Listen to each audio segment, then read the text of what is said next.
दिले गेले. फक्त सोनं घेतलं गळ्यात बांधलं काय दिसणार आहे? ज्याला कळेल त्याला दाखवणार काय कसं?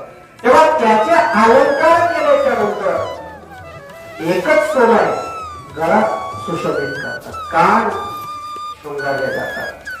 ज्या ज्या अवयवात ते सोनं जातं त्या त्या अवयवाला ते सजवतं, शृंगारतात. आणि गीता ज्ञान, त्या ज्ञानाने तुमचं आमचं संपूर्ण जीवन शृंगारण्यासाठी आणि ज्ञानोबारांनी निर्माण केलेले हे अलंकार, प्रत्येक शब्द ती ज्ञानेश्वरी आहे.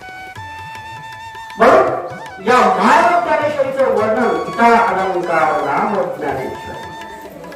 ब्रह्मानंद लहरी प्रगट केले. ब्रह्मानंद म्हणजे काय? बृहत असा आनंद.